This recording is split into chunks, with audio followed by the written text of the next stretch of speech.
উপায় নাই।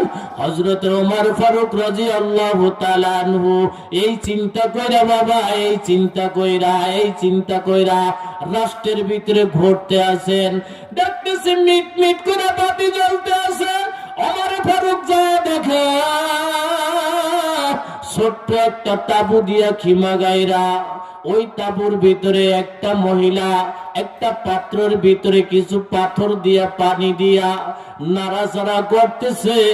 আর ওই মহিলার আদরের সন্তানেরা, কন্যা সন্তানেরা এবার ঘুমায়া যাইতেছে। আর কেউ উঠে কয়, মা রান্না কি হয় নাই, মা খানা কি হয় নাই, ক্ষুধার যন্ত্রণা আর সহ্য করতে পারি না। মাগো, তুমি বলেছ ওমরের রাষ্ট্রের ভিতরে ঢুকে যাইতে পারলে আমাদের আর খানার অভাব হবে না। ওমর যে রাষ্ট্রের ভিতরে ঢুকছে, ওমা এটা তো সেই ওমরের রাষ্ট্র। ওমা তোমার ওমর কয়। ওমর ফারুক রাদিয়াল্লাহু তাআলা আনহু তাবুর পিছনে দাঁড়ায়া সব শুনতে আছে।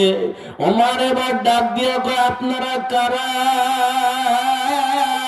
কোথায় আপনার বাড়ি, কোথায় আপনার ঘর? কিছুই বুঝলাম না। বাবা তোমার কাছে বললে আমার লাভ হবে কি?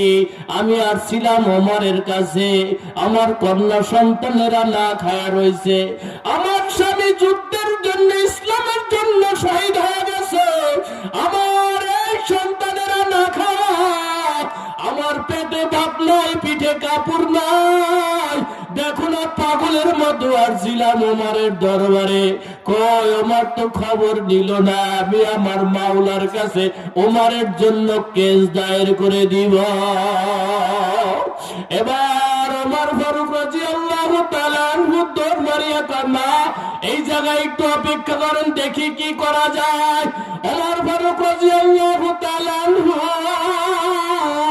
সান্ত্বনা দিয়া দৌড় মারছেন বাইতুল মালের পাঠাগারে যায়া এবার চকিদারকে, পাহারাদারকে ডাক দিয়া বলে, খাদেম রে, তাড়াতাড়ি কিছু খেজুর দাও, আটা দাও, তেল দাও, এইটা দাও, ওইটা দাও, যা যা প্রয়োজন কিছু মধু দাও, তাড়াতাড়ি দাও। কারণ কি? হুজুর, আপনি তো রাষ্ট্রের বাদশা, রাষ্ট্রের খলিফা, আপনি কেন মাথায় লইবেন না? খাদেম না, তুমি যদি আমার এইটা মাথায় বহন করে দাও,